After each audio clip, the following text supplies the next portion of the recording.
আমরা চলে যাব এখন সরাসরি আফনান ভাইয়ের কাছে এবং তার কাছ থেকে একটা ঘটনা শুনে আসবো। আশা করছি এই ঘটনাটা আপনাদের ভালো লাগবে। আফনান ভাই, ওয়েলকাম টু রেডিও ফুর্তি। আশা করছি ভালো আছেন। থ্যাংক ইউ রাসেল ভাই। এখন যে ঘটনাটা আমি শেয়ার করব এটা আমার যে জেলা রাজবাড়ী জেলার ঘটনা।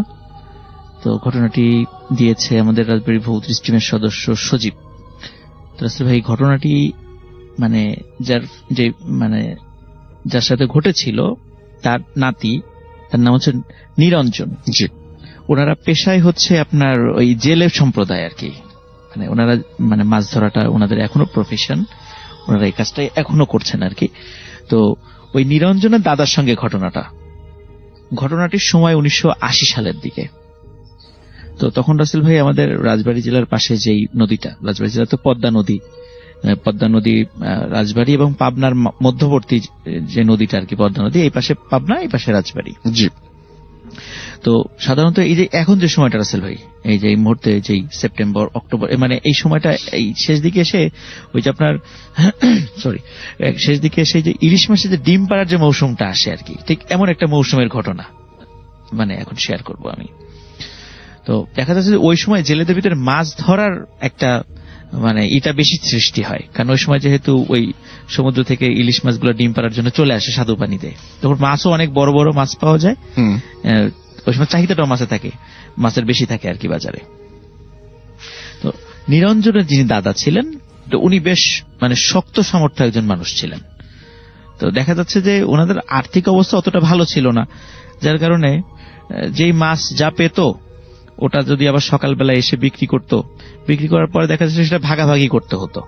দেখা যায় অনেক কম টাকা হয়ে যেত, সংসার চালাতে কষ্ট হতো। যেহেতু ওনার শরীরে উনি খুব শক্ত সামর্থ্য লোক ছিলেন, উনি চেষ্টা করতেন একাই যেন উনি মাছ ধরতে পারেন। জি।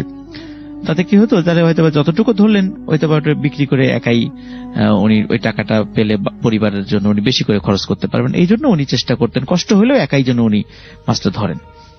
তো ওই সময়ে সবার ভিতরে একটা চিন্তা ছিল যে যে যত গভীরে নদীর গভীরে যায় মাছ ধরতে পারবে, গভীর পানিতে, সে তত বড় বড় মাছ পাবে। কিন্তু সাধারণত রাসেল ভাই এই সময়টাতে কিন্তু নদীর যে মোহনাগুলো বা এইগুলো একটু বেশ উত্তাল হয় আর কি।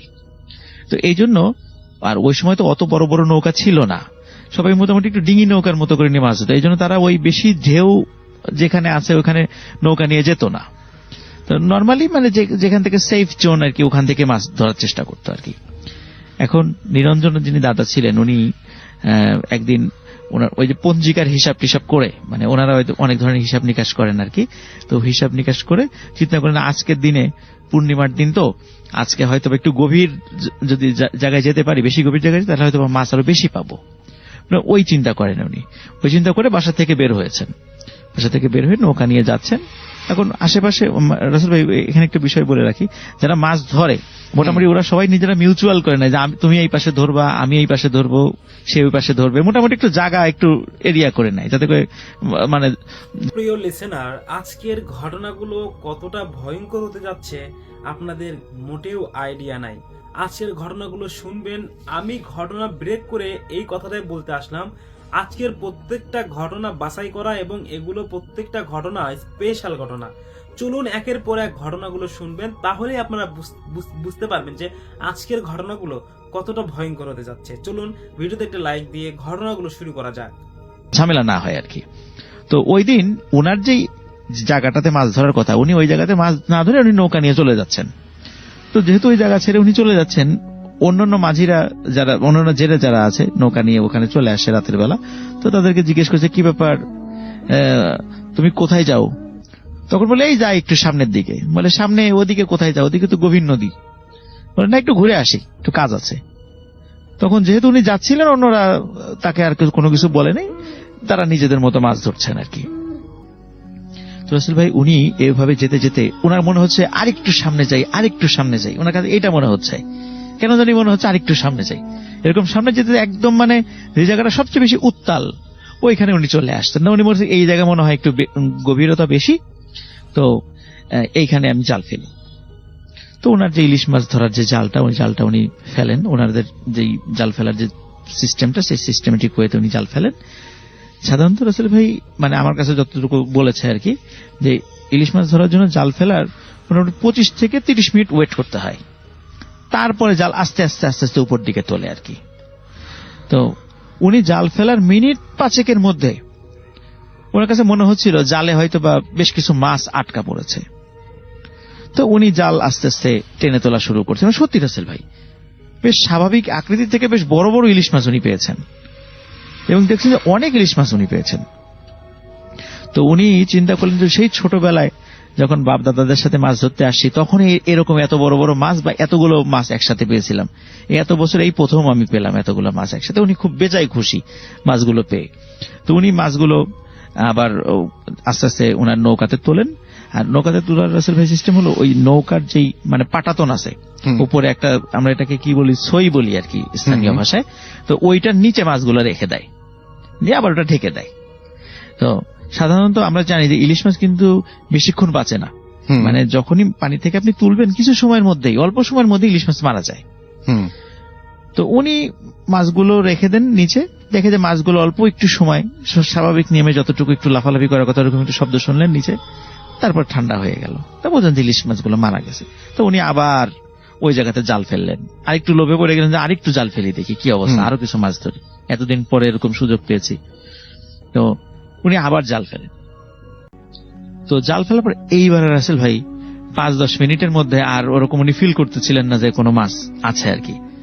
তো আধা ঘন্টা হয়ে যায়, উনি কিছুই ফিল করেন না যে মাছ মানে পড়েছে কি পড়ে নাই। তো চিন্তা করে দেখি আরেকটু ওয়েট করি, কারণ একবার আসলে জাল তুলতেও অনেক সময় লাগে, আবার সেটা ফেলতেও অনেক সময় লাগে।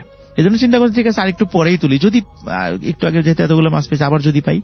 এরকম উনি প্রায় 1 ঘন্টা ওয়েট করতেছেন। হঠাৎ ওনার নৌকার যেখানে ইলিশ মাছগুলো রেখেছিলেন সেখানে হঠাৎ করে মাছগুলো মানে ঝাপাঝাপি দাপাদাপি শুরু হয়ে যায়, যে মাছ যেভাবে যদি লাফালাফি করে আর কি, তাজা মাছ যেভাবে। তো উনি চিন্তা করেন কি ব্যাপার, এতক্ষণ 1 ঘন্টা হয়ে গেল ইলিশ মাছগুলো তো কোনো শব্দ করেনি, ওখানে তো ইলিশ মাছই রেখেছে, অন্য কোনো মাছ তো ওখানে আসে নাই।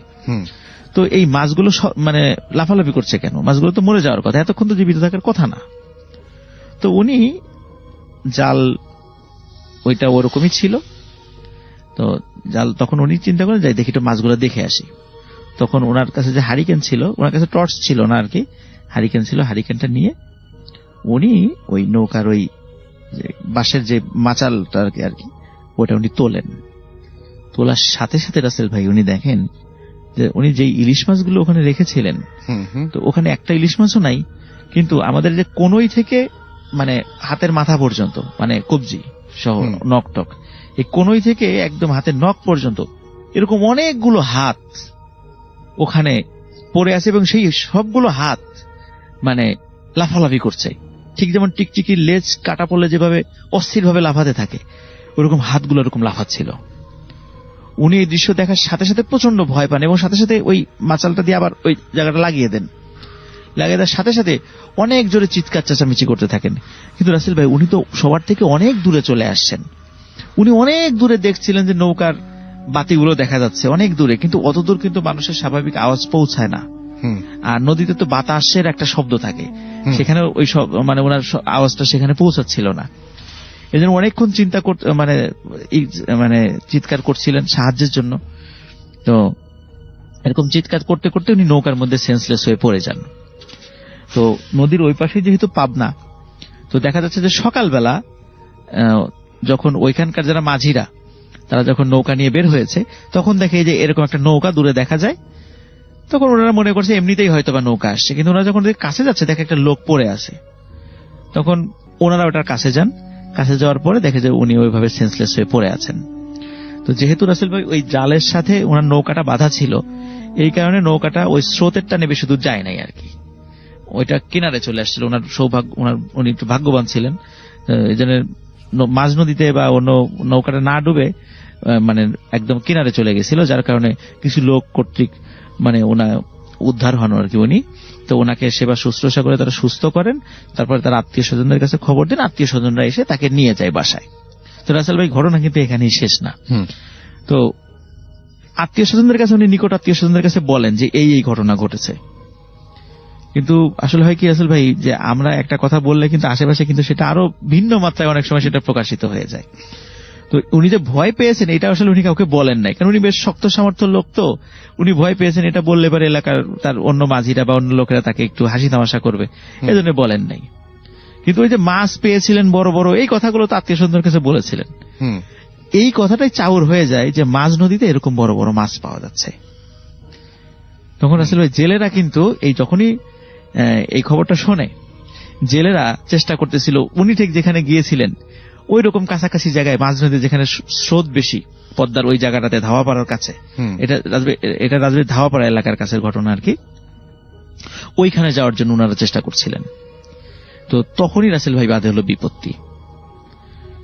তখন এই যে ঠিক ইলিশ মাছ দেখা যাচ্ছে, ইলিশ মাছ ধরা পড়েছে, কিন্তু ওনার সাথে ঠিক যেই ঘটনাগুলো ঘটেছিল একই ঘটনা তাদের সাথেও ঘটতে থাকে। শুধু তাই না, উনি তো জানে বেঁচে গেছিলেন।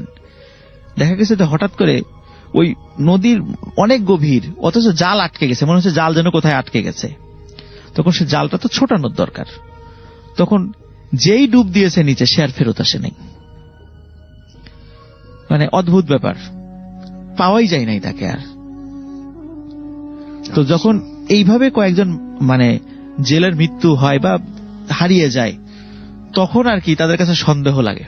তখন ওই মাঝিরা, ওই জেলেরা যে তাকে জিজ্ঞেস করে, সত্যি করে বলো তো কি হয়েছে, আমরা তো ওখানে গেছি, যেরকম অমুকে হারায় গেছে তাকে খুঁজে পাচ্ছি না, নদীর এত গভীর, তো জাল আটকে যাওয়ার কথা না, তারপরে এরকম হাত পাওয়া যাচ্ছে, আমরা ভয় পাচ্ছি, ঘটনা কি? তখন উনি বলে যে আমার সাথে তো একই ঘটনা ঘটেছিল, কিন্তু আমি সবাই হাসি তামাশা করবে এই জন্য আমি তো কাউকে বলি নাই। তখন যারা স্থানীয় কোনো আলেমদের সাথে পরামর্শ করেন যে এটা আসলে এরকম কেন হলো, তখন একজন এই বিষয়ে যিনি ভালো জানেন, তখন উনি বললেন যে অনেক সময় দুষ্টু জিনেরা নদীর কিছু কিছু স্থানে তারা আশ্রয় স্থাপন করে, মানে ঘাঁটি গাড়ে আর কি। তখন ওই জায়গাতে যদি কেউ যায়, তখন তারা চায় না যে এই সমস্ত জায়গায় লোকজন আসুক, তখন তারা এটা অপছন্দ করে। তো প্রথমে একজনকেও ভয় দেখিয়েছে, জানে মারে নাই, কিন্তু তোমরা যখন পরবর্তীতে গেছো তখন ওরা কিন্তু এটা করতে পারে নাই, বরদাস্ত করতে পারে নাই, এই জন্য তারা এই কাজটা করেছে, তোমরা ওখানে কেউ যেও না। এরপর থেকে রাসেল ভাই বহু বছর ওই জায়গা দিয়ে কেউ মাছ ধরতো না, সবাই ওটাকে স্থানীয় ভাষায়, মানে আমাদের লোকাল এসে এটাকে কুম বলে, কুম, মানে কুম বলতে যেটা যেখানে এতটা গভীরতা এবং ওখানে মানে সব সময় পানি থাকে, প্লাস ওইখানে প্যারানরমাল ঘটনাগুলো ঘটে। তো দীর্ঘ অনেক বছর তারপর এখন রাসেল ভাই ওখানে তো এখন চর অঞ্চল হয়ে গেছে, সে 1980 সালের কথা, ওখানে চর পড়ে গেছে, এখন ওরকম কিছু নাই ওইখানে। কিন্তু ওই নিরঞ্জনের দাদা 1998 সালে মারা গেছেন, অনেকদিন জীবিত ছিলেন উনি। তো ওনার এই মাছ ধরার ঘটনাটাই রাসেল ভাই মানে আমি পেয়েছি রাজবাড়ী বৌতিস টিমের কাছ থেকে, এটাই ছিল রাসেল ভাই ঘটনা। থ্যাংক ইউ রাসেল ভাই, আমাকে আজকে একটা আজকে তো বিশেষ এপিসোডই আমি বলবো, কারণ যেহেতু আজকে ফ্রাইডে 13 বিশেষ এপিসোড, তো ধন্যবাদ আপনাকে। Most welcome. লিসেনারদেরকে আসসালামু আলাইকুম। রাসেল ভাই একটা কথা না বললেই না, আমি খুব মনোযোগ দিয়ে ওই ফ্রাইডে 13 এর কথাগুলো শুনছিলাম। তো দেখা যাচ্ছে আমাদের কাছে ফ্রাইডে 13 সংক্রান্ত যে তথ্যগুলো আছে, তো যেমন আমি এটা নিয়ে যখন অ্যানালাইসিস করেছিলাম, আমি দেখেছিলাম যে বাইবেলের যেই যেটা আছে সেটা এটাকে বলে gospel of John. Gospel of জনে যিশু খ্রিস্টের এই যে দ্য লাস্ট সাপার, যেটা ইটালির মিলান শহরে আপনার 1490 সালে, যেটা লিওনার্দো দা ভিঞ্চির আঁকা যে ছবিটা, ইটালির মিলান শহরে এটা আছে আর কি, একটা দেয়াল চিত্র। তো ওখানে যে ছবিটা, ওখান থেকে তো এই ধারণাটা আসছে। তো মজার বিষয় হলো গসপেল অফ জনের 13 নং অধ্যায় কিন্তু এই বিষয়টা বলা ছিল, এটা একটা বিষয়। আর একটা বিষয় হচ্ছে এই যে কুসংস্কার যেটা প্রচলিত আছে, দেখেন আমরা বলছি জুডাস 13 নাম্বার ছিল, কিন্তু গসপেল অফ জনে কিন্তু বলা আছে যে শুধু জুডাস না, ওখানে 13, 12 এবং 11, সেখানে জুডাস, পিটার এবং জন 3 জন ছিল। তো স্পেশালি 13টাকেই কিন্তু আসলে আমরা এমফাসিস দেওয়া হয়েছে। আর তাছাড়া আমরা যারা মুসলিম ধর্মাবলম্বী যারা, আমাদের কাছে কিন্তু ফ্রাইডেটা একটা কিন্তু খুব পবিত্র একটা দিন একদম, এবং আমাদের এই দিনটা কিন্তু হাদিসে আছে যে আমরা একটা ঈদের দিনের মতো, এদিন ভালো খাবার খাওয়া, ভালো পোশাক পরা আমাদের কাছে একটা আনন্দের দিন। সুতরাং আমরা আসলে এটাকে কখনোই করি না, তারপরও অনেকে এটা বিশ্বাস করে, ওয়েস্টার্ন এটা আসলে আমাদের কালচার নয় এবং আমরা এখানে বিশ্বাসও করি না, এবং আমাদের এটা নিয়ে কোনো মাথা ব্যথা নাই। আমরা শুধুমাত্র যেটা করেছি সেটা হচ্ছে ফ্রাইডে 13 ব্যাপারটা নিয়ে পশ্চিমাদের যে ভাবনা বা যা কিছু, সেটা আমরা আমাদের লিসেনারদের সাথে আজকে শেয়ার করেছি। রাসেল ভাই, আমি সরাসরি ঘটনাতে চলে যাই। এই ঘটনাটি এটা আমার এক খালা আমাকে বলেছিলেন।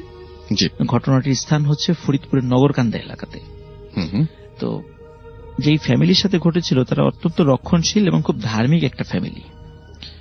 তো ফরিদপুর নগরকান্দার যে জায়গাটাতে ঘটনাটা ঘটেছিল ওই জায়গায় একজন মানে বেশ তারা বেশ অবস্থাশালী ছিলেন। তো দেখা যাচ্ছে যে ওই পরিবারের একটা সন্তান ছিলেন, উনি আবার মাদ্রাসায় লেখাপড়া করেছিলেন। জি। তো উনি দেখা যাচ্ছে যে যেহেতু অত্র এলাকায় নিজেদের অনেক জায়গা জমি ছিল এবং ভালো প্রভাব প্রতিপত্তি তাদের ছিল, তো উনি নিজের জায়গা জমি দেখাশোনা করতেন আর ওনাদের নিজস্ব একটা মসজিদ তৈরি করেছিলেন, ওই মসজিদে উনি ইমামতি করতেন। তো যেহেতু উনি পরিণত বয়সে চলে গিয়েছিলেন এই জন্য পরিবার থেকে ওনাকে একটা ধার্মিক পরহেজগার মহিলা দিকে তার সাথে বিবাহ বন্ধনে আবদ্ধ করানো হয়। তো বিয়ের পর থেকে রাসেল ভাই ঘটনাটা শুরু হয় আর কি। তো ঘটনাটি মানে তার ওয়াইফের সাথে ঘটতে থাকে। জি। তো তার ওয়াইফের সাথে উনি যখন প্রথম বাসর রাত্রে ওনার যখন একই খাটে শুয়েছেন, তো ওনার ওয়াইফ হঠাৎ করে লক্ষ্য করলেন যে ওনার হাজবেন্ড কোনো কথা ছাড়াই হঠাৎ করে শুয়ে পড়লেন এবং শোয়ার সাথে সাথে উনি ঘুমিয়ে পড়েছেন। তো এটা ওনার কাছে খুব অদ্ভুত ব্যাপার লাগলো যে বিয়ের আগে তো তার সাথে আমার ওইভাবে দেখাও হয় নাই, কথা হয় নাই, তো উনি কোনো কথাবার্তা না বলেই হঠাৎ করে শুয়ে পড়লেন। উনি একটু মনে একটু কষ্ট পেলেন আর কি। তো যাই হোক উনিও পাশে শুয়ে পড়লেন। শোয়ার 3 থেকে 4 মিনিটের মাথায় ওনার ওয়াইফ হঠাৎ ওনার পিঠে খুব জোরে একটা আঘাত অনুভূত হলো আর কি, এবং ওই আঘাতে উনি বিছানা থেকে ঠাস করে নিচে পড়ে যান। আচ্ছা। এবং উনি দেখেন যে বিছানায় তার হাজবেন্ড ছাড়া আর কেউ নাই। তাহলে তাকে আঘাতটা করলোটাকে? তখন উনি চিন্তা করেন তার হাজবেন্ড তার সাথে কথা না বলেই শুয়ে পড়েছে, হয়তোবা তাকে তার পছন্দ না, এরকম অনেক অসংখ্য চিন্তা তার মাথায় চলে আসতে থাকে এবং তার চিন্তা করে তার হাজবেন্ড তাকে ধাক্কা দিয়ে ফেলে দিয়েছে। কিন্তু উনি ভালো করে খেয়াল করেন তার হাজবেন্ড ঘুমাচ্ছেন। আসলে কিছু ঘুমাচ্ছে নাকি অভিনয় করছে এটা দেখার জন্য একটু পরীক্ষা করেন, দেখেন যে না সে আসলেই ঘুমাচ্ছে। উনি তাহলে চিন্তা করেন যে তাহলে আমাকে ধাক্কাটা কে দিল। তো উনি অনেক 7-5 ভেবে পরবর্তীতে ঘুমায় পড়েন। সারা রাত্রে আর কোনো ঘটনা ওনার সাথে আর ঘটে নাই। পরের দিন ওনার হাজবেন্ডকে এই বিষয়ে কিছু বলেনও নাই। দেখেন ওনার হাজবেন্ড একদম স্বাভাবিকভাবে তার সাথে কথা বলছে। তো উনি বিষয়টা গোপন করেন যে উনি আর এই বিষয়টা আর ওনার হাজবেন্ডকেও বলেন নাই বা ওর বাসার অন্য কোনো সদস্যদেরকেও বলেন নাই যে ধরনের ঘটনা ঘটেছে। রাসেল ভাই পরের দিন একটা ঘটনা ঘটে, ঠিক এর পরের দিনই, যে ওনার হাজবেন্ডের পাশে উনি ঘুমিয়ে আছেন। তো ওনার হাজবেন্ড যেই পাশে আছেন আর কি ওনার পাশে, ঠিক তার অপোজিট পাশ থেকে একটি শক্ত হাত ওনার শরীরের উপর এসে পড়ে। তো উনি চোখ বন্ধ করে শুয়েছিলেন। তো ওনার হঠাৎ করে এরকম শক্ত হাত ওনার শরীরে আসার পরে স্বাভাবিকভাবে উনি একটু চোখ খোলেন। আসলে ভাই ওই সময় ওই এলাকায় কারেন্ট ছিল না, ইলেকট্রিসিটি ছিল না। ওনারা যেটা করতেন সেটা হলো হারিকেনের আলোটা অনেক কম করে দিয়ে তারপরে ঘুমাতেন আর কি। আচ্ছা। হালকা আলো থাকতো ঘরে, এরকম আর কি। তো উনি চোখ খুলে যতটুকু হালকা আলো দেখতে পেলেন ওনার হাজবেন্ড ওনার পাশে শুয়ে আছে, কিন্তু তার দুটো হাতই তার সাথে আছে, তার ওয়াইফের গায়ে উনি হাত দেন নাই। কিন্তু এই হাতটা কোথা থেকে আসলো? তো উনি এই চিন্তা করে একটু ভয়ে ভয়ে ওনার পেছন ফিরে তাকিয়েছেন। তো পেছন ফিরে তাকানোর সাথে সাথে রাসেল ভাই উনি অতটুকু অন্ধকারের মধ্যে, যতটুকু আলো আছে ঘরের মধ্যে, ততটুকু আলোর মধ্যে কালো কুচকুচে এবং খুব মোটা টাইপের কিন্তু ছোট আকৃতির কিছু একটা দেখতে পান উনি। চোখগুলো জল জল করছিল, যে বিড়াল বা কুকুরের রাত্রেবেলা যেভাবে চোখ জল জল করে, এটা দেখে উনি প্রচন্ড জোরে একটা চিৎকার দেন। তো চিৎকার দেওয়ার সাথে সাথে আশেপাশ থেকে লোকজন চলে আসে, তার পাশের যেই শ্বশুর শাশুড়ি যে পাশে ছিল বা অন্যরা যারা আত্মীয় তারা চলে আসে দরজা ধাক্কায়। তো অদ্ভুত ব্যাপার রাসেল ভাই, ওনার হাজবেন্ডের কিন্তু ঘুম ভাঙছিল না, উনি ঘুমাচ্ছেন। পরে ওনার ওয়াইফ উঠে দরজা যখন খুলে দেওয়ার পর তার হাজবেন্ডকে ডেকে তোলা হয়, তখন সব ঘটনা বলা হয়। তখন সবাই বলে যে না এরকম তো হওয়ার কথা না, তোমার মনের ভুল।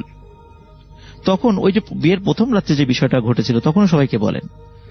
তখন ওনার হাজবেন্ড বলে না তো আমি এই ধরনের কোনো কাজ করি নাই, এটা আমি কেন করব, এরকম সে বলতে থাকে। তখন সবাই তাকেই দোষারোপ করে, তোমার একটা মনের ভুল, দুঃস্বপ্ন দেখেছো, নতুন বাড়িতে এসেছো বিয়ের পরে, হয়তো এরকম মনের ভুল হচ্ছে। টেনশন করতেছো, অথবা যাদের বাড়িতে রেখে আসছো তাদের জন্য একটু মন খারাপ লাগছে, এরকম অনেকে কথা বলে থাকে, একটা বুঝ দেয় আর কি। 3 দিনের দিন রাসেল ভাই আর একটা ঘটনা ঘটে। আচ্ছা, সেটা হলো, যেহেতু আমরা জানি যে গ্রামের ওয়াশরুম গুলো একটু বাসার থেকে একটু সাইডে হয় আর কি, এটা তো আমরা সবাই জানি। তো উনি রাতের বেলা ওয়াশরুমে যাওয়ার জন্য উঠেছেন, কিন্তু হাজবেন্ডকে অনেক ডাকাডাকি করছেন। অদ্ভুত ব্যাপার, তার ঘুমই ভাঙে না। মানে তার খুব অবাক লাগে যে উনি শোয়ার সাথে সাথে ঘুমায় পড়েন এবং তাকে ডাকলে উনি উঠতে পারেন না। মানে এটা কেমন ঘুম? তো উনি কিন্তু বাড়ির অন্য সদস্যদেরকে জিজ্ঞেস করেছেন উনি কি আগের থেকে এইভাবে ঘুমান কিনা। তখন সবাই বলে না তো, তার ঘুম তো এরকম না, তার ঘুম তো পাতলা, সে ফজরের নামাজ পড়ায়, সে ওঠে, ঘুম তো পাতলা, তো এরকম হচ্ছে কেন? আর আসলে বিয়ের পর থেকে যে সমস্যা হচ্ছিল, ওনার গভীর ঘুমের কারণে উনি কিন্তু এই নামাজ পড়াতেও মানে ব্যাহত হচ্ছিল। এই সময়টা উনি ঠিকঠাক মতো উঠতে পারতেন না। এটা উনি নিজেও খুব অবাক হচ্ছিলেন যে আমার হঠাৎ করে বিয়ের পরে ঘুমটা বেড়ে গেল কেন।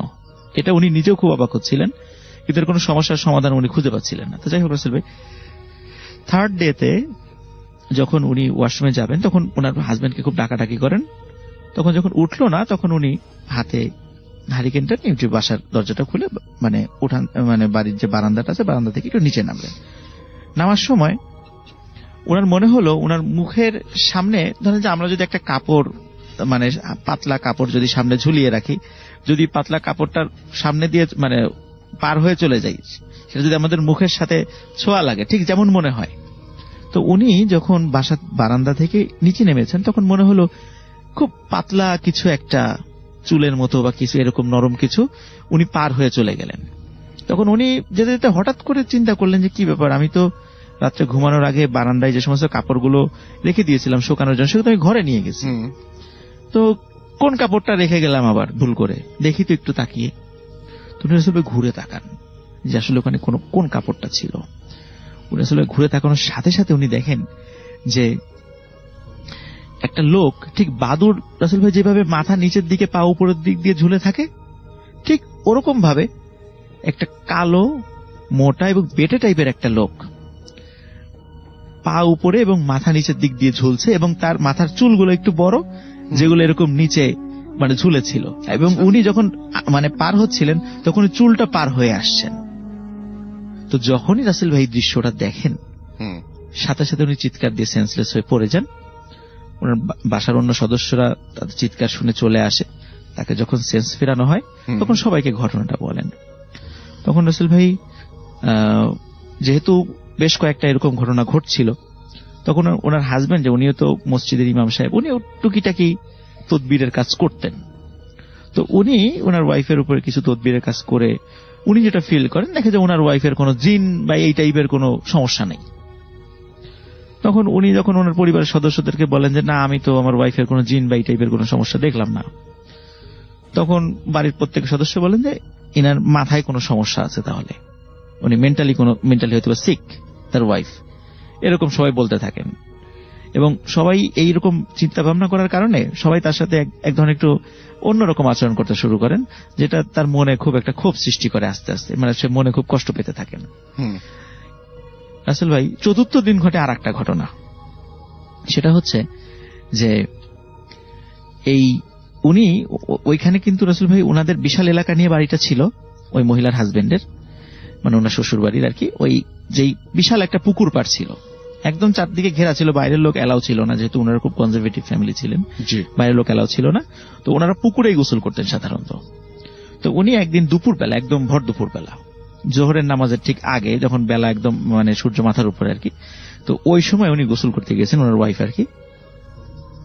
তো গোসল করতে যাওয়ার পর গোসল করে যখন উঠে আসছেন, হঠাৎ করে ওনার মাথার চুল আবার অনেক বড় ছিল। তো ওই চুল ধরে মানে মনে হলো একটা টান অনুভূত হয় ওনার। তো উনি চিন্তা করেন হয়তোবা এত মানে নিচে চুল তো আমার এত বড় না যে নিচে কোথাও ডালের সাথে বা বেঁধে যাওয়ার কথা। তো উনি তাকান যে কি আমার চুলে টান লাগলো কিসে, যে উনি উঠতে পারছিলেন না কেন। হয়তো উনি হাঁটু পর্যন্ত, মানে ওনার হাঁটু জল যে পর্যন্ত ছিল ওই পর্যন্ত উঠেছেন, তারপরে ওনার চুল টান অনুভব করেন। তো যখনই টান অনুভব করেন, পিছন দিকে তাকিয়ে দেখেন ওই দিনই উনি ফার্স্ট মানে দিনের বেলা এই জিনিসটা উনি দেখেন আর কি। দেখেন ভয়ঙ্কর চেহারার, কালো কুচকুচে চেহারা। তো দিনের বেলা চোখ দুটো দেখা যাচ্ছে স্পষ্ট লাল টকটকে এবং খুব বেটে আকৃতির, যতটুকু উনি বলছিলেন, যেন চুলটা ধরে রেখেছে, ওনাকে উঠতে দিচ্ছে না পুকুর থেকে। তখনও ওইখানে উনি চিৎকার দিয়ে পানির মধ্যেই সেন্সলেস হয়ে পড়ে যান। ওই পাশ দিয়ে আবার ওনার শ্বশুরবাড়ির আরেকজন লোক যাচ্ছিল, তো উনি দেখে যে উনি পানির মধ্যে পড়ে গেলেন। উনি আর কাউকে দেখেন নাই, ওই লোকটা যে ওনার চুলকে ধরেছিল বা কি। তখন তাড়াতাড়ি করে সবাইকে ডাকাডাকি করে তারা ওখান থেকে তোলা হয়।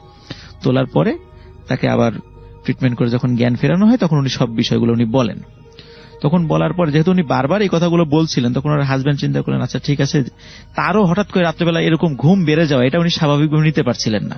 তখন উনি চিন্তা করছেন, আচ্ছা ঠিক আছে, আমিও যাই, আমি একটু ট্রিটমেন্ট করে অন্য কারো কাছে যাই, দেখি কি অবস্থা হয়।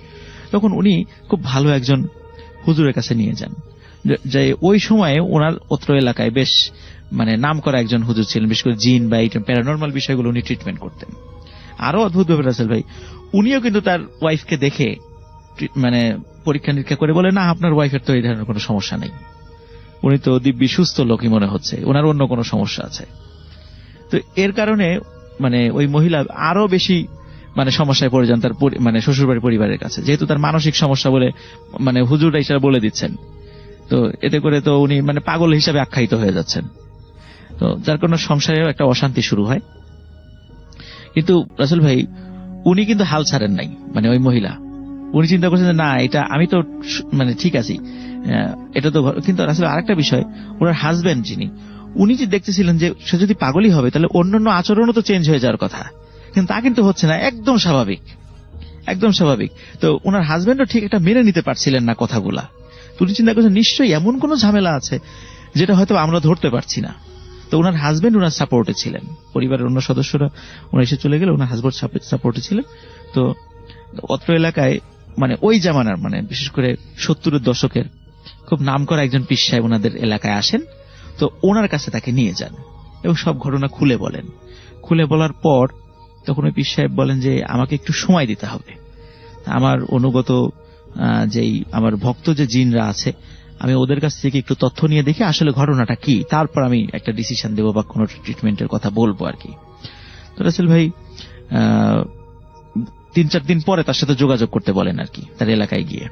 তো 3-4 দিন পরে এলাকায় যখন তার সাথে গিয়ে যোগাযোগ করা হয়, তখন বলে যে আসলে তুমি তো মাঝে মাঝে মানুষের ছোটখাটো কিছু ট্রিটমেন্ট করো, তো এরকম একটা ট্রিটমেন্ট করার সময় একটা জিনের খুব ক্ষতি হয়ে যায়। সে জিনটা একজনের সাথে ছিল, তুমি সেটা ট্রিটমেন্ট করতে গেছে, তুমি না বুঝেই বেশ কিছু কাজ করে ফেলেছিলা যেটা এমনি সহজভাবে করা যেত, কিন্তু তুমি না বুঝে এমন কিছু কাজ করে যেটা জিনের ক্ষতি হয়েছে, এই জন্য সে তোমার প্রতি খুব ক্ষিপ্ত। কিন্তু তুমি যেহেতু সবসময় কোরআন তেলাওয়াত করো, রেগুলার নামাজ পড়াও, তোমার কাছে ঠিক অতটা ঘেঁষতে না পারলেও তোমার ওয়াইফের উপর তার প্রতিশোধ নিচ্ছে। এখন এটা সমাধানটা তাহলে কি? তো সমাধান হচ্ছে ওই জিনের সাথে, জিনটা আসলে এতটাই শক্তিশালী যে অন্যান্য হুজুরা তার উপস্থিতি টের পায় না, যেটা যে জিন রিলেটেড সমস্যা, উপস্থিতি টের পায় না। পরবর্তীতে ওই পীর সাহেব যিনি, উনি সরাসরি ওই জিনের সাথেই কথা বলেন। কথা বলার পর তাকে ওই জিনকে বোঝাতে সক্ষম হন এবং জিন কথা দেয় যে সে এটা ছেড়ে উনি চলে যাবে। এবং আস্তে আস্তে রাসেল ভাই ওই মহিলা সুস্থ হয়ে গিয়েছিল। এবং আমার কাছে যতদূর তথ্য আছে, তো ওনার মহিলার হাজবেন্ড এবং উনি এখন ওনারা জীবিত আছেন। তো এটাই ছিল রাসেল ভাই আমার first story. Thank you very much. আপনার প্রথম ঘটনার জন্য আপনাকে অনেক ধন্যবাদ। আমরা চলে যাব সরাসরি আমাদের দ্বিতীয় অতিথির কাছে। আপনার নামটা একটু প্লিজ বলবেন, আপনি কোথা থেকে এসেছেন সেটা বলবেন, তারপরে আপনার ঘটনায় যাব। আসসালামু আলাইকুম লিসেনার্স। ওয়ালাইকুম আসসালাম। আমি মুশতাক আহমেদ রাঙা, আমি এসেছি বসুন্ধরা থেকে। রাসেল ভাই, আমি আজকে যে স্টোরিটা শেয়ার করতে যাচ্ছি এটা আমার অঞ্চলের একটা স্টোরি। তো আমার অঞ্চলটা হচ্ছে পাবনা জেলার ভাঙ্গুড়া থানা, কানমরিচ ইউনিয়ন। তো এটা প্রত্যন্ত চলনবিল অঞ্চলের একটা স্টোরি। তো আমার যে আমার গ্রামের নাম গোবিন্দপুর। আমার গ্রামের একদম দক্ষিণ পাশে একটা ভিটা আছে রাসেল ভাই। ওই ভিটা কেন্দ্রিক ঘটনাটা। ভিটাটার নাম হচ্ছে হাড়িপাড়া ভিটা। আমি একটু বর্ণনা দিয়ে নিচ্ছি যে হাড়িপাড়া ভিটার নামটা কেন হলো। এটা 1971 এর আগে ওই হাড়িপাড়া ভিটায় হিন্দু সম্প্রদায়ের লোক বাস করত, যারা কুমার, হাড়ি পাতিল ইত্যাদি বানাতো আর কি। তো যে কারণে ওই সময় থেকেই ভিটার নাম হচ্ছে হাড়িপাড়া ভিটা। তো 1971 সালে আমাদের মুক্তিযুদ্ধ চলাকালীন সময়ে পাক হানাদার বাহিনী হাড়িপাড়া ভিটার যে হিন্দু সম্প্রদায় ছিল তাদেরকে তাদের বাড়িঘর আগুনে জ্বালে পুড়িয়ে দেয় এবং যারা ছিল আর কি মানুষ তাদেরকে গুলি করে হত্যা করা হয় নির্বিচারে।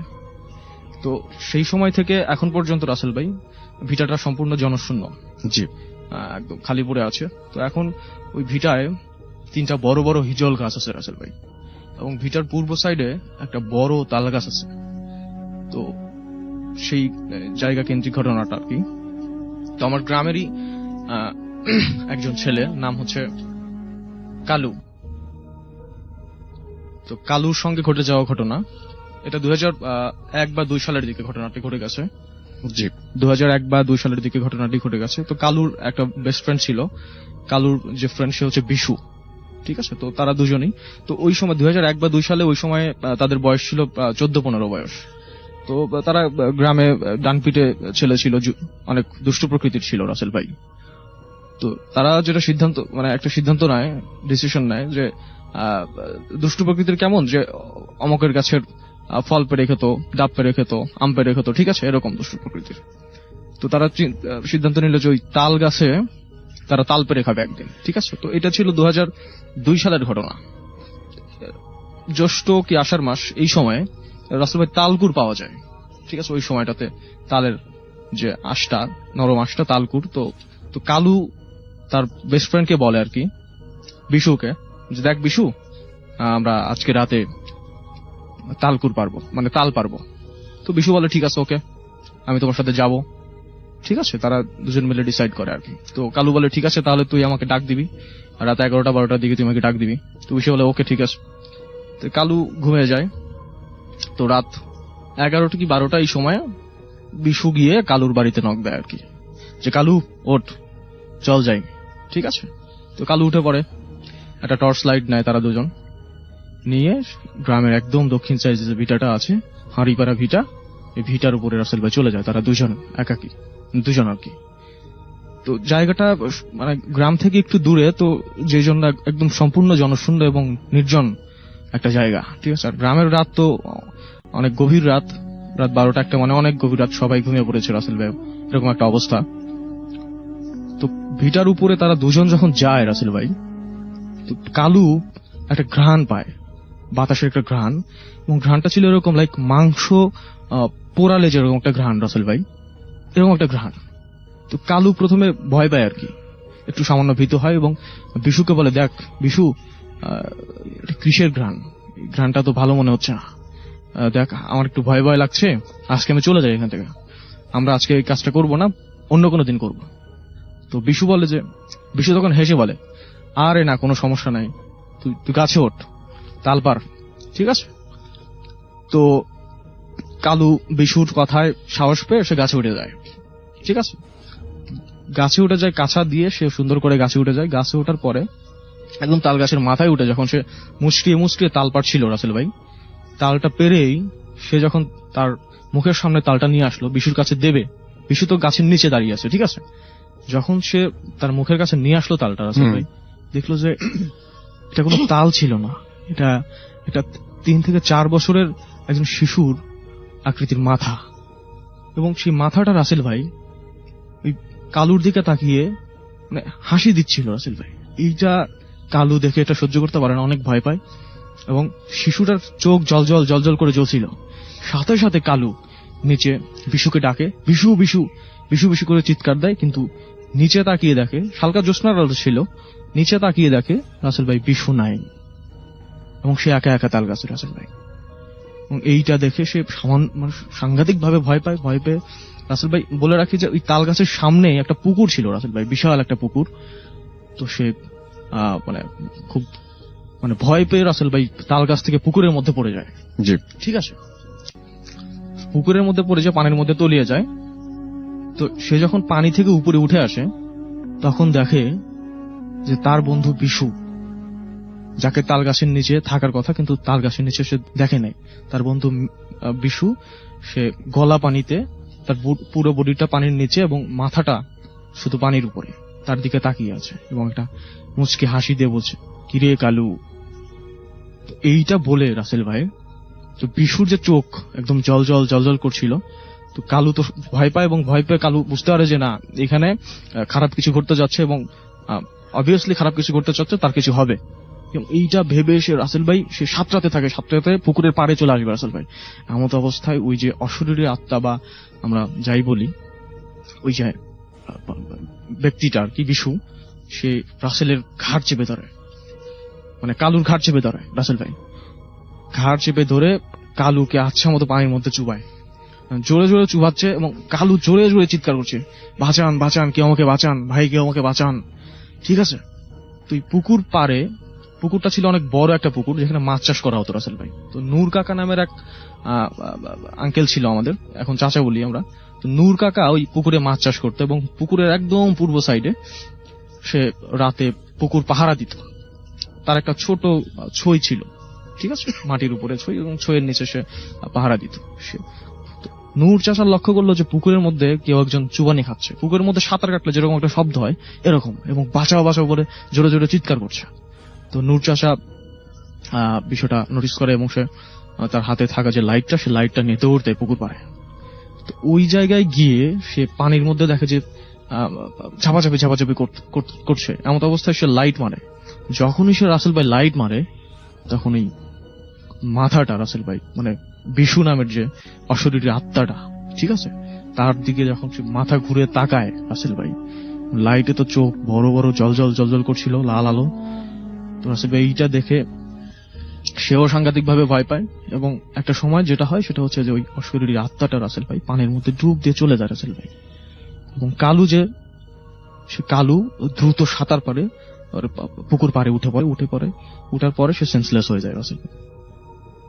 তো রাসেল ভাই তারপরে নূর কাকা কালুকে কাঁধে করে বাসার উপরে নিয়ে যায়, মানে তার বাড়িতে নিয়ে যায়। বাড়িতে নিয়ে যাওয়ার পরে পানি টানি ঢেলে সুস্থ করা হয়, সেন্সলেস মানে অবস্থায় থেকে অজ্ঞান ফেরে আর কি।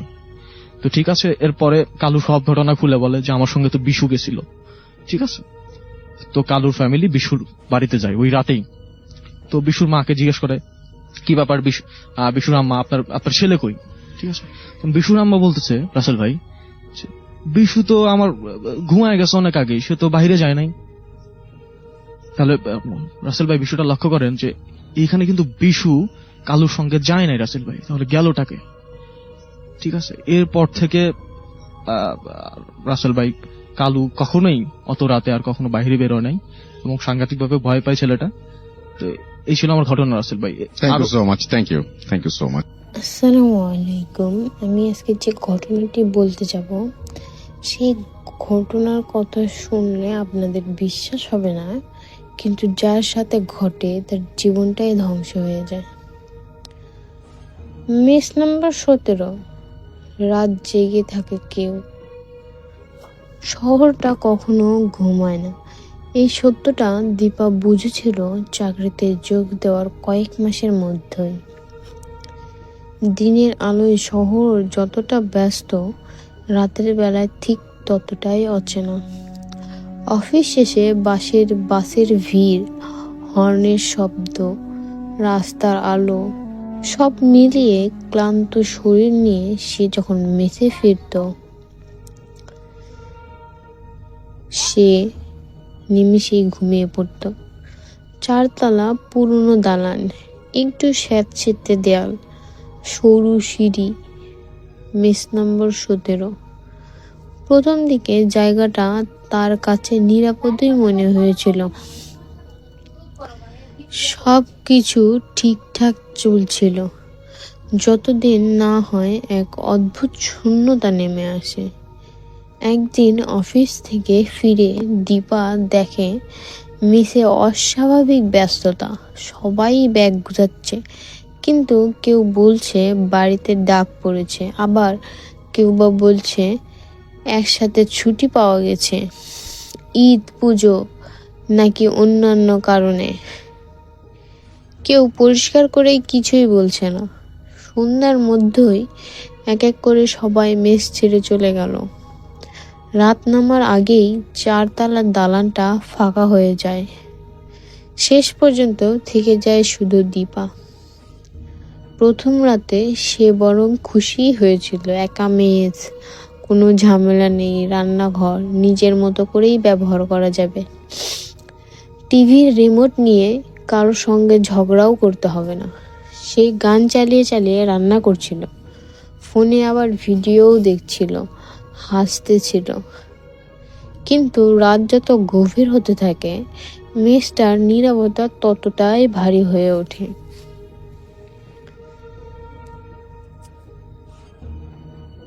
এমন এক চুপচাপ ভাব যেন পুরো বাড়িটা নিঃশ্বাস আটকে রেখেছে। রাত প্রায় 12টা। ঘুমোতে যাওয়ার ঠিক আগে দীপা হঠাৎ উপরের তলা থেকে একটা শব্দ পায়, কেমন জানি খটখট একটা শব্দ। প্রথমে সে পাত্তা দেয়নি, নিজেকে বোঝায় নিশ্চয় হয়তো ইঁদুর হবে বা বিড়াল, কিন্তু শব্দটা থামছেই না। এবার সেটা আরো এলোমেলো নয়, পায়ের শব্দের মতো, ধীরে ধীরে, ভারীভাবে আর হাঁটার শব্দ।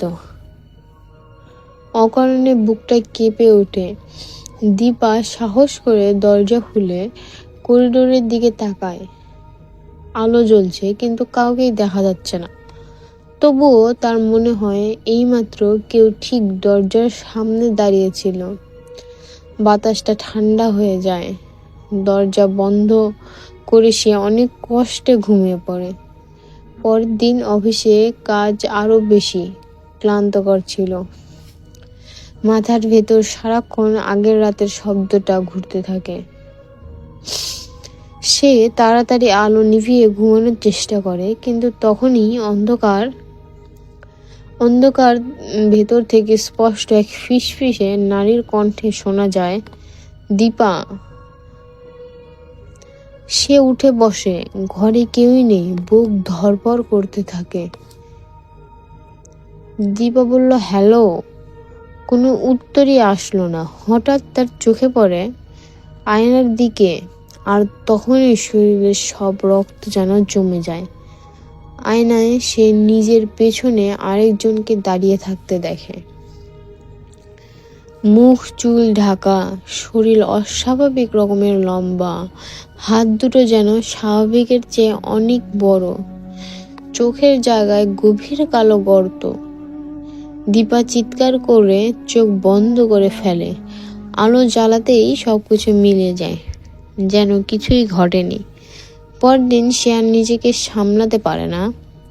নিচতলায় কেয়ারটেকার খালামণির কাছে গিয়ে সব খুলে বলে। খালামণি প্রথমে চুপ করে থাকে, মুখ কালো হয়ে যায়। অনেক অনুনয়ের পরে ধীরে ধীরে বলে, এই মেসে আগে একটা মেয়ে থাকতো, মেয়েটার নাম ছিল দীপালিকা। রাতের শিফট করতো। এক রাতে সে আর ফেরেনি। কয়েকদিন পর তার লাশ পাওয়া যায় মেসের পানির ট্যাঙ্কের ভিতর। মুখ বিকৃত ছিল, চোখ খোলা।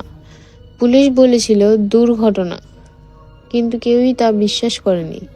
খালামণি শেষ কথা বলে, মেস ফাঁকা থাকলে ও জেগে ওঠে।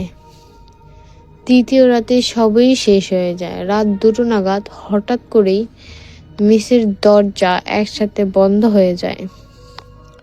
বাতাস থেমে যায়। উপরতলা থেকে দৌড়ানোর শব্দ আসে, ধপধপ। দীপা পালাতে গিয়ে সিঁড়িতে ওঠে, কিন্তু সিঁড়ি যেন শেষই হচ্ছে না। চারিদিক অন্ধকার, কেবল ভারী নিঃশ্বাসের শব্দ। হঠাৎ সামনে এসে সেই মেয়েটা দাঁড়ায়। এবার সে কথা বলে, তুই কেন একা থাকিস? আমাকে ছেড়ে সবাই যেমন গিয়েছিল। কণ্ঠে কান্না, ক্ষোভ একসাথে মিশে থাকে। দীপা তখন বুঝে যায় এটা শুধু ভয় দেখানোর জন্য না।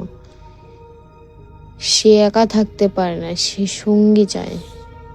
পরের দিন সকালে মেসের দরজা খোলা পাওয়া যায়। ভেতরে দীপার মোবাইল, ব্যাগ, জুতা সবই আছে, কিন্তু দীপা নাই। তারপর থেকে মেস নাম্বার 17-তে কেউ আর একা রাত কাটায় না, কারণ গভীর রাতে আলো নিভে গেলে আজও কেউ একজন নাম ধরে ডাকে, আমার পরবর্তী ঘটনাটা একদম একটা বাস্তব ঘটনা, সেই ঘটনাটা আপনাদের সাথে শেয়ার করলাম।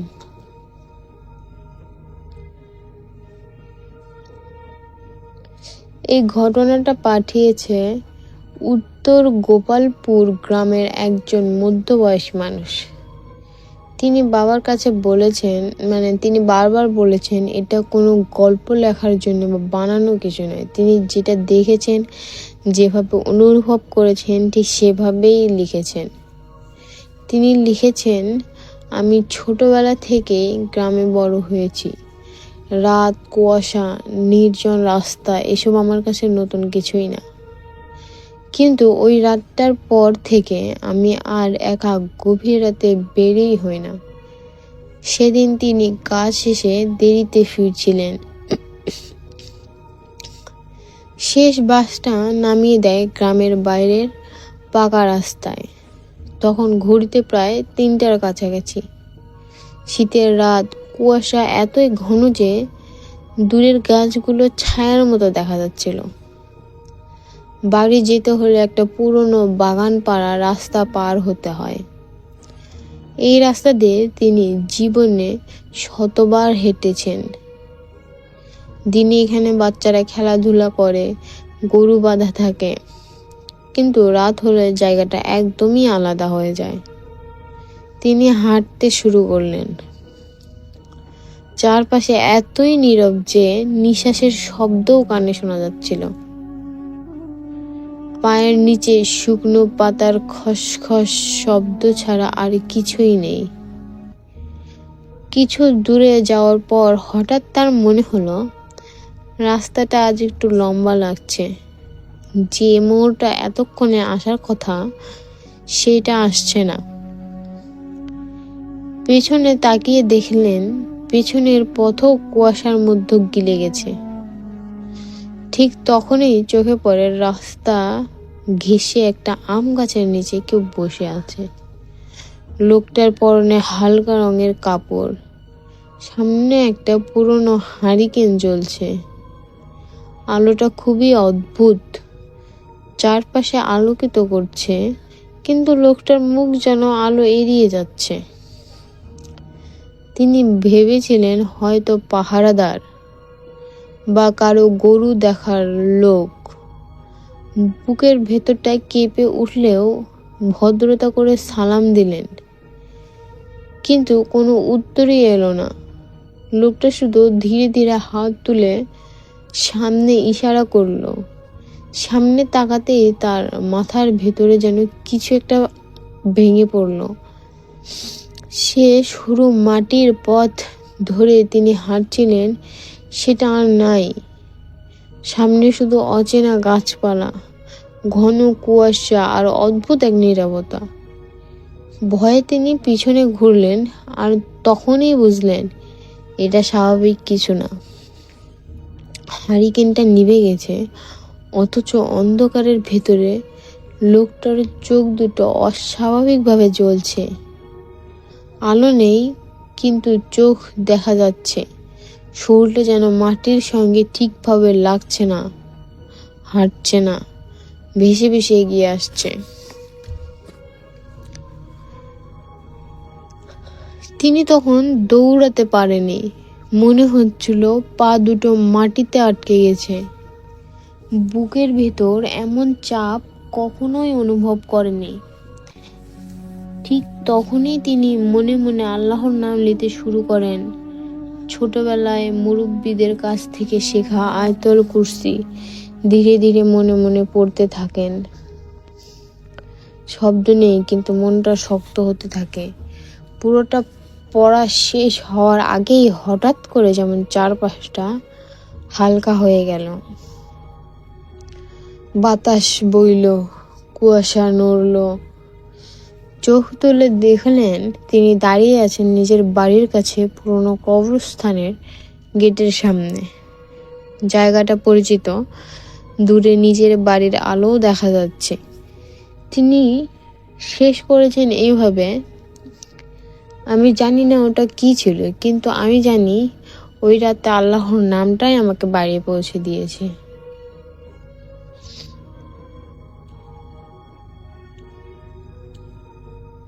এই লেখাটা আমার কোনো ভয় ছড়ানোর জন্য দিচ্ছি না, শুধু এতটুকু মনে করিয়ে দিতে এসেছি কিছু জায়গা, কিছু সময়, কিছু অভিজ্ঞতা মানুষকে চুপ করে বিশ্বাস করতে শেখায়।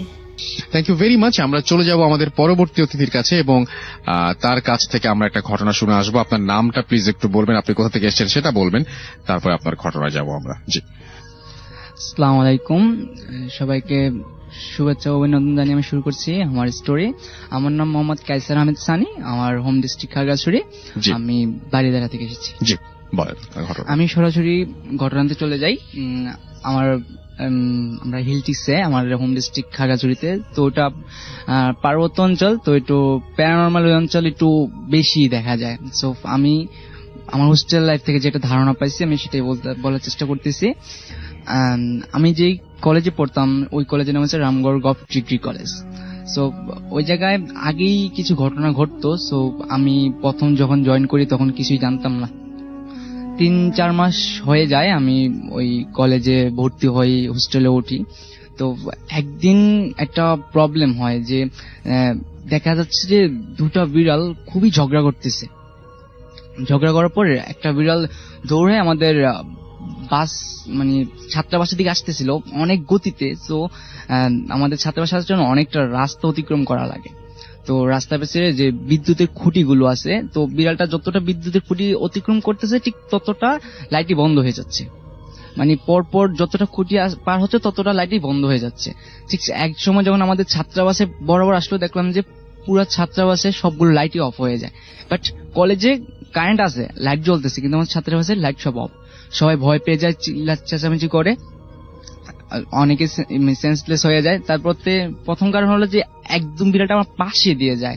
সো পাশে দিয়ে আমি প্রচুর ভয় পাই, ভয় পেয়ে চিল্লান দিয়ে আসলে আমার অজ্ঞান হয়ে যাই। জি। তারপর থেকেই রাসেল ভাই প্রবলেমটা তারপরেই 2 দিন পরেই শুরু হয়। আসলে রাসেল ভাই এটা ছিল আমাবস্যার রাত। আর যেটা আমি বলে রাখতে চাচ্ছি যে আমাদের কলেজের সিস্টেমটা ছিল, ছাত্রাবাস ছিল, ওটা পুরাতন কলেজ ছিল। ওই কলেজটা পরবর্তীতে ছাত্রাবাস করা হয়, মানে হোস্টেল করা ছেলেদের। তো ওই জায়গায় প্রথমত আমি বলে রাখতেছি যে কক্ষ সিস্টেম ছিল, যে প্রথম 8টা কক্ষের 2-3টা ওয়াশরুম তা আলাদা, মানে রুম থেকে বার হয়ে আলাদা একটু আউটসাইডে থাকে। তো ওয়াশরুম ওই দিকে একটু আউটসাইডে, তো ডাইনিংটাও আলাদা। তো এইরকম অবস্থা যে একদিন আমি রাতের প্রায় 9টা, 9:30 বা 10টা প্লাস এরকম হবে, আমরা সবাই খানাদানি খেয়ে, ওই জায়গায় গ্রাম অঞ্চল তাড়াতাড়ি খেয়ে ফেলি। তো খানাদানি খেয়ে আমরা পড়তে বসতেছি, মানে যার যার মতো পড়তেছি। পড়ার সময় তো আমার কাছে কেমন একটা অনুভূতি লাগতেছে যে রুমটা হঠাৎ ঠান্ডা অথবা মানে খুব ভয়ানক কিছু লাগতেছিল। মানে লাইট জ্বলতেছে তার সাথে আমাদের কেমন জানি লাগতেছিল, একটু নার্ভাস লাগতেছে। তো আমার পার্শ্ববর্তী যে আমার রুমমেট আছে, আমি ওর দিকে ঘুরে দেখতেছি যে অবাক বিষয় যে আমি ওর দিকে দেখেই আমি অবাক হয়ে গেলাম যে মানে আমি এটা দেখার জন্য একদমই রেডি ছিলাম না যে এমন কিছু দেখবো। রাসেল ভাই সবচেয়ে ভয়ানক ওই জিনিসটা লাগছে যে আমি যখন ওর দিকে ঘুরলাম, মানে আমি ওকে ডাকবো, মানে এরকম শক্তি পাচ্ছি না আমি যে ওরে ডাকবো, যে ডেকে বলবো যে দোস্ত এদিক ঘুর। বাট আমি ওর দিকে দেখতেছি যে ওর মানে শরীরটা আছে কিন্তু মাথাটা নাই। ও পড়তেছে বাট ওর মাথা। আপনি নিজের চোখে দেখেছেন? আমি কিন্তু আপনাকে অনেকবার জিজ্ঞেস করছি অফ এয়ারে, এখন আবারও জিজ্ঞেস করছি, আপনি নিজের চোখে দেখেছেন? হ্যাঁ রাসেল ভাই, আমি নিজের চোখে দেখছি। ও আছে কিন্তু ওর মাথাটা দেখা যাচ্ছে না। আর ও যে একটা মোটিভেশন বসেছিল, আসলে সাধারণ সেরকম মোটিভেশন কখনো বসতে পারে না, জাস্ট ইমেজিং, মানে বসাটা অন্যরকম স্টাইলের ছিল। ধরেন অনেক সময় আমরা যে 3D মুভিগুলোতে দেখি যে মানে প্যারানরমালে যে বসে চলে, মানে ওদের যেটা মোড থাকে ঠিক সেম ওইরকম ভাবে।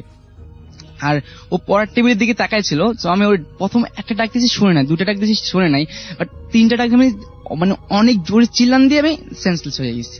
আসলে তারপর থেকে তো আমি ঘটনা বলতে পারি না, আসলে সেন্সলেস হয়ে আমার হাসপাতালে নেওয়া হয়েছে। তারপর আমার ফ্রেন্ড থেকে কালেক্ট করছি গল্পটা। তো ওর নাম হচ্ছে আরিফ, ও আমার খুব ভালো ফ্রেন্ড। ও আমাকে সব পুরো ঘটনা বললো যে আমি নাকি সেন্সলেস হয়ে যাওয়ার পরে আমার একটু পরেই হুশ আসে, পানি দেওয়ার পরে হুশ আসে। তারপরে দেখে যে আমি অনেক জোরে লাফালাফি করতেছি, চিল্লাচিল্লি করতেছি, মানে আমাকে কেউ ধরে রাখতে পারতেছে না। 2-3 জন ধরে চেষ্টা করতেছে, মানে সিনিয়র ভাই ছিল, ওরা আমাকে ধরে রাখার চেষ্টা করছে, আমার ধরতেই পারতেছে না। 8-9 জনকে, মানে 8-9 জন আমার সাথে পারতেছে না, মানে আমার খুবই শক্তি চলে আসছে। আর তখন আমি একটু মানে চিকন চাকন ছিলাম, বাট ওরা অনেক শক্তিশালী ছিল, ওরা আমার সাথে পারতেছে না। তো এই অবস্থা দেখে মানে অনেকে ভয় পেয়ে যায়, তবু বড় ভাইরা বলে যে না এরকম তো রাখা যাবে না, আর হসপিটাল নিয়ে যাওয়া দরকার, খুবই ইমার্জেন্সি। তো ওই জায়গায় সবাই মিলে আমার হসপিটাল নিয়ে যায়। তো আমাদের হসপিটালটা ছিল কলেজ থেকে একটু দূরে, আর সবচেয়ে বড় বিষয় যেটা, আমাদের কলেজটা ছিল ভুতুরে, মানে ধরেন গাছপালা ছিল কলেজে, এরিয়াটা বিশাল বড় ছিল রাসেল ভাই। মানে এত বড় এরিয়ার কলেজ আমার লাইফ টাইমে কখনো দেখি নাই, বিশাল বড় কলেজ ছিল। তার ভিতরে টিচারদের আলাদা ছিল, প্লট ছিল, টিচার আলাদা থাকতো, স্টুডেন্ট আলাদা থাকতো। তো আমাদের সামনে দিয়ে, মানে আমাদের ছাত্রাবাসের সামনে দিয়ে রোডটা ছিল। তো আমাদের ছাত্রাবাসের ঠিক সামনে ছিল একটা পুকুর, পুকুরটা মোটামুটি বড়, চারপাশে গাছপালা ছিল, আর যেই পাড়টা ছিল, মানে আমরা যেটা ঘাট বলি আমাদের ভাষায়, ওটা ছিল মানে দিনের বেলায় কেমন জানি একটু অন্যরকম লাগতো, মানে ভয় ভয় কাজ করতো ওটার সামনে গেলে। স্যার ওইটার সামনে একটা দোতলা বিল্ডিং আছে, মানে অনেক পুরনো, বাট ওইটাতে কেউই থাকে না। ওইটা হচ্ছে রামগড় গভ ডিগ্রি কলেজ, মানে এখন থাকে কিনা জানি না, আমরা যখন ছিলাম তখন কেউই থাকতো না। সো আমরা জানার চেষ্টা করি না যে ওই জায়গায় কেন কেউ থাকে না। রাসেল ভাই, আমি যে জায়গায় ছিলাম, যে আমার হাসপাতাল নিয়ে যাচ্ছিল, তো কলেজের গেট অফ, আর যে আমাদের কলেজের দারোয়ান থাকে উনি নাই, যে কলেজের গেটটা খুলতে পারতেছিল না। তো আমার ফ্রেন্ডরা যেরকম বললো যে আমাকে রুম থেকে যখন বার করতেছিল, তখন মানে আমি এতটা ওজন ছিলাম যে মানে নর্মালি একটা মানুষ এত ওজন থাকে না যে আলগায় নিতে পারে না। 2-3 জন আমাকে অনেক কষ্ট করে নিছে, কিন্তু গেট বন্ধ নিতে পারতেছে না। তো দেওয়াল ওপারে, মানে দেওয়ালটা মানে যেটা 5 ফিট বা 4 ফিটের যেটা ওয়াল থেকে রাসেল ভাই, ওই ওয়ালটা ওভারটেক করে আমার ওই পাশে নেওয়া হয়। নেওয়ার পরে তো কোনো রাস্তায় ওই গ্রাম, এতটা একটা উপজেলায় মানে গ্রাম অঞ্চল, হিলটেক্স, তো রাত্রে এত গাড়ি চলে না। সো একজনকে ফোন দিয়ে আনা হয়েছে অটো। তো ওর মানে আমি বলে রাখি যে অটোটা একদম নতুন ছিল, আর ফুল চার্জ ছিল অটোতে, মানে একদম ফুল চার্জ। আমরা মূল ঘটনাটা শুনে হ্যাঁ জি, যে একদম ফুল চার্জ ছিল। তো আমাকে যখন অটোতে তুলছে রাসেল ভাই, তখন মানে অটোটা মানে যে বললো যে অটোটা প্রচুর ওজন হয়ে গেছে, মানে ধরেন একটা অটো যতটুকু ধারণ ক্ষমতা আছে তারও বেশি, যে এটা অটো ওয়েট নিতে পারতেছে না, চলতেছে না। এটা কি আপনাকে অটো যিনি চালাচ্ছেন তিনি বলেছেন? হ্যাঁ, তিনি বলছেন। আমার ফ্রেন্ড আমাদের পরে জানাচ্ছে, আমি তো তখন কিছু বলতে পারতেছি না কি করছি, বা মানে আমি বলতে পারি না যে কি সময়। এটা আমার ফ্রেন্ড কালেক্ট করে দিছে আমাকে, যে তোর সাথে এটা ঘটছিল। তো আমার ফ্রেন্ড বললো যে তোরা কয়েকজন নামা, যে অটো চলতেছে না। তো আমি আর আমার দুটা ফ্রেন্ড আমাকে ধরে হাসপাতালে নিয়ে গেছে, কিন্তু অটোটা চলছিল খুব আস্তে। তো অটোওয়ালা ভাই বললো যে এত স্লো চলতেছে কেন। তো আমার হসপিটাল নিয়ে যায়। হসপিটাল নিয়ে যাওয়ার পরে সবচেয়ে রহস্যময় ঘটনা ভাই হসপিটালে ঘটছে, যে আমাকে যখন হসপিটাল নিয়ে গেল, তখন আমার ফ্রেন্ডরা বললো যে অন্য সময় দেখলাম হসপিটাল যেমন হয়, তুই যাওয়ার পর হসপিটাল ঠিক তার ডিফেন্স, অনেক ঠান্ডা নিরবতি এরকম হয়ে যায়। তখন তোর হসপিটালে তারপরে কি হয়েছিল? হসপিটালে কি হয়েছিল? হসপিটালে হচ্ছে আমার যখন নেওয়া হয়, যে ডাক্তার, আমি অনেক চিল্লাচিল্লি করতেছি, ফালাফালি করতেছি যে আমার ইঞ্জেকশন দিবে। তো ডাক্তার নিয়ে আসছে, ডাক্তাররা মানে ইঞ্জেকশন দিতে ওরা রাজি না, মানে ওরা পারতেছে না যে আমাকে ধরবে, যেরকম করবে। তো একজন ওই জায়গায় একটা মানে হুজুর, মানে ইমাম সাহেবের, মানে উনি অসুস্থ, তো ওনার বউ ছিল, ওনার বউ দেখে মানে বিষয়টা বুঝতে পারছে যে এই জায়গায় কোনো প্রবলেম বা প্যারানর্মাল কিছু। তো উনি আসছে আগায়া, আসার পরে রাসেল ভাই ওই জায়গায় আমাকে মানে যেরকম বললো যে আমার কাছে যখন আসছে ওই মানে মহিলাটা, তখন আমি ওর দিকে এমন একটা ভাবে তাকাইছিলাম যে এগুলো সবই তো আপনার বন্ধুরা বলেছে। হ্যাঁ, হসপিটালে যাওয়ার পরে ওই মহিলার পরে তারপর আপনার সাথে কি হয়েছিল আসলে? জি জি জি, যে আমার সাথে হয়েছিল বলতে আমি তো তখন বলতে পারতাম, আমি তো কি করছি সেটা আমি বলতে পারতেছি না, কিন্তু আমার ফ্রেন্ডরা বলছে যে আমি কি করছিলাম ওই সময়। আচ্ছা, ওখান থেকে কি আপনি বের হয়ে আসছিলেন সুস্থ হয়ে হসপিটাল থেকে? কিভাবে সুস্থ হয়েছিলেন? সুস্থ হয়েছে বাস ট্রিটমেন্ট নিয়ে? হ্যাঁ, ট্রিটমেন্ট নিয়ে মানে বলতে পারি না, যে রাত্রে যে ঘটনা ঘটছে, যে আপনি কি হসপিটালে স্টে করেছেন? মানে আপনার কথা কিন্তু অনেকটাই বোঝা যাচ্ছে না বলে আমি জিজ্ঞেস করছি। আপনি কি হসপিটালে ওই দিন রাতে ছিলেন? হ্যাঁ, ওই দিন রাতে পুরো একটা হসপিটাল। তারপর আপনি ট্রিটমেন্ট নিয়েছেন? হ্যাঁ, এবং ট্রিটমেন্ট নিয়ে পরের দিন সুস্থ হয়ে বাসায় ফিরে যান? বাসায় ফিরেছিলাম। থ্যাংক ইউ সো মাচ, আপনাদেরকে অনেক ধন্যবাদ। আসসালামু আলাইকুম প্রিয় লিসেনার, আমি এখন যে ঘটনাটি আপনাদের কাছে বলবো সেই ঘটনাটি একদম বাস্তবসম্মত একটা ঘটনা। তো চলুন শুরু করা যাক। রাত ঠিক তখন 12:19। মোবাইলের স্ক্রিন নিভাতেই চারপাশে অন্ধকার যেন আরো গাঢ় হয়ে উঠল। বাস নামিয়ে দিয়েই চলে গেল।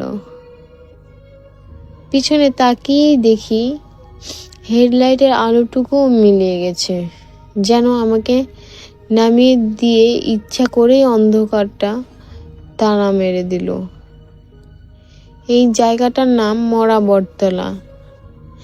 নামটা ছোটবেলা থেকেই শুনে আসছি, কিন্তু কখনো এমন রাতে এখানে নামতে হবে ভাবিনি। গ্রাম এখান থেকে প্রায় 1.5 কিলোমিটার ভেতরে। মাঝখানে পরিত্যক্ত খাল, বাঁশঝাড়, একটা পুরনো কবরস্থান। দিনের বেলায় লোকজন যায়, কিন্তু রাত হলে কেউ আসে না, বিশেষ করে আজ অমাবস্যা। চারিদিকে এমন নিস্তব্ধতা যে শ্বাসের শব্দে বুক ধড়ফড় করে ওঠে। হঠাৎ কানে আসে চাপা শব্দ, কেউ যেন ধীরে ধীরে মাটি টানছে। থেমে গেলাম, শব্দটাও থেমে গেল। আবার হাঁটা শুরু করলাম। আবার সেই শুরু হলো শব্দটা। আমার পেছনে হঠাৎ চোখ পড়লো একটা আলো। ছোট কাপা কাপা আগুন না টর্চ বোঝা যাচ্ছে না। আমি বললাম, এই কে? নিজের গলাটা নিজের কাছে অচেনা লাগলো। আলোটা কাছে আসতেই বোঝা গেল একটা ভাঙা সাইকেল চালাচ্ছে একটা লোক। মুখটা খুবই অদ্ভুত ফ্যাকাশে, চোখ দুটো অস্বাভাবিক বড়। লোকটা আমাকে জিজ্ঞেস করলো, গ্রামে যাবেন? আমি লোকটাকে জিজ্ঞেস করলাম, গ্রামে যাবেন? লোকটা হাসলো, কিন্তু দাঁত দেখা গেল না। আমি কিছু ভাবার আগেই সে বলল, রাতে একা হাঁটা ভালো না, উঠেন। মন বলছিল না, কিন্তু চারপাশে অন্ধকার আরো ভয় ধরিয়ে দিল। উঠে বসলাম। সাইকেল চালাতে শুরু করলো, কিন্তু অদ্ভুত ব্যাপার, চাকা ঘুরছে অথচ কোনো শব্দ নেই। কিছু দূরে যেতে আমরা সেই পুরনো কবরস্থানের পাশ দিয়ে যাচ্ছিলাম। হঠাৎ ঠান্ডা হয়ে গেল বাতাস। আমার নিঃশ্বাসে কুয়াশা জমতে শুরু করলো। এখানে আগে কেউই নামতো না। লোকটা হঠাৎ বলল, কেন? আমি জিজ্ঞেস করলাম। সে ধীরে ধীরে মাথা ঘুরিয়ে তাকালো। কারণ যারা নামতো তারা আর পুরো মানুষ হয়ে ফিরতো না। আমি তখন খেয়াল করলাম লোকটার ছায়াই নেই। হঠাৎ সাইকেল থেমে গেল। লোকটা নামলো, কিন্তু আমি নড়তে পারলাম না। শরীরটা যেন শক্ত হয়ে গেছে। সে আমার দিকে এগিয়ে এলো, খুব কাছে এসে ফিসফিস করে বলল, তুমি জানো আজ কয়টা বছর পূর্ণ হলো? আমি কিছু বলার আগেই সে বলল, আজ এই রাস্তায় আমাকেও নামিয়ে দিয়েছিল। হঠাৎ চারপাশে অসংখ্য পায়ের শব্দ। কবরস্থানের ভেতর থেকে কেউ কেউ উঠে আসছে। মাটির গন্ধ, পচা ফুলের গন্ধ। আমি চিৎকার করতে গিয়েও পারলাম না। ঠিক তখন হঠাৎ আলো। একজন পথচারী টর্চ জ্বালিয়ে চেঁচিয়ে উঠল, এই কে ওখানে? সবকিছু মিলিয়ে গেল, সাইকেল, লোকটা, শব্দ, সবকিছু। আমি মাটিতে বসে পড়লাম। পরদিন সকালে শুনতে পারলাম এই রাস্তায় ঠিক 1 বছর আগে এক যুবক নিখোঁজ হয়েছিল। তার লাশ পাওয়া যায়নি, শুধু তার সাইকেলটা পাওয়া গিয়েছিল। মরা বটতলায় আজ রাতটা ছিল তার মৃত্যুর ঠিক 1 বছর আগের রাত। আমি আর কোনোদিন ওই পথে যাই না। আমি নেক্সট যে ঘটনাটি আপনাদের কাছে বলবো, সেই ঘটনাটি বাংলাদেশের উত্তরবঙ্গের এক প্রত্যন্ত এলাকায়, মানুষ যেটাকে বলে কালো কবরস্থান। এই কবরস্থানে সূর্য অস্ত যাওয়ার পর পাখি বসে না।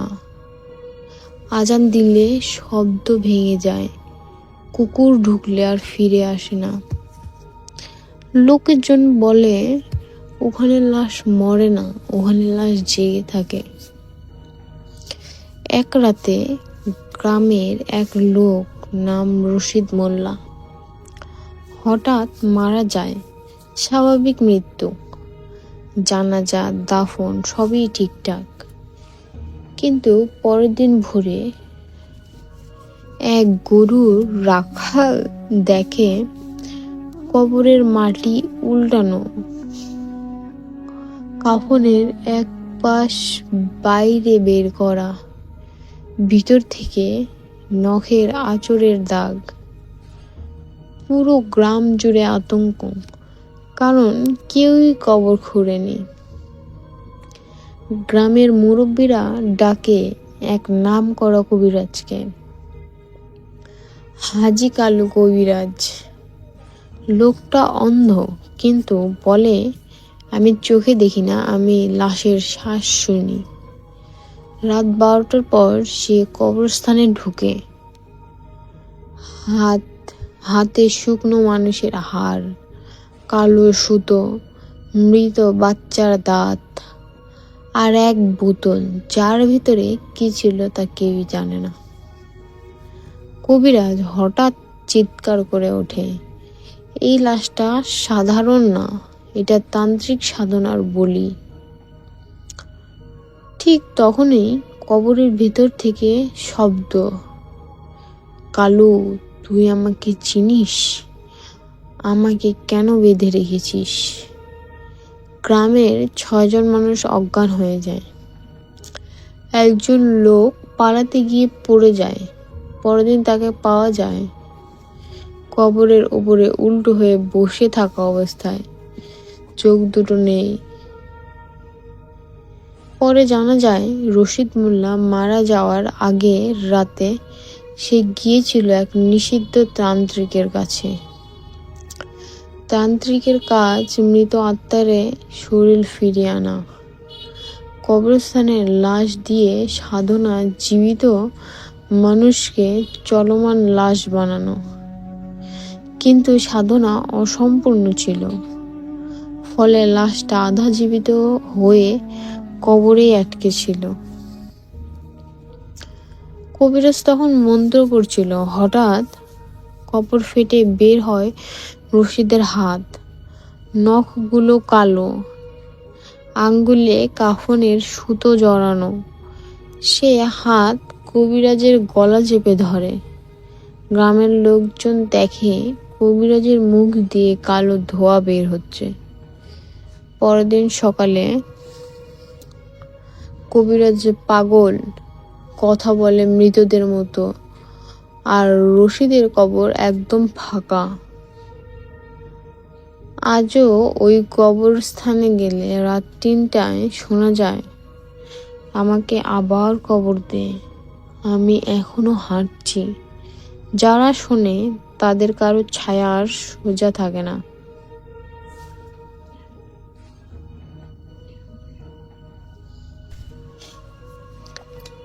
কবিরাজ পাগল হওয়ার 7 দিনের মাথায় গ্রামের মানুষ লক্ষ্য করল, কবরস্থানের পাশ দিয়ে গেলে কারো পা ভারী হয়ে যায়, রাতে কারো নাম ধরে ডাকে, মরা মানুষের গলা।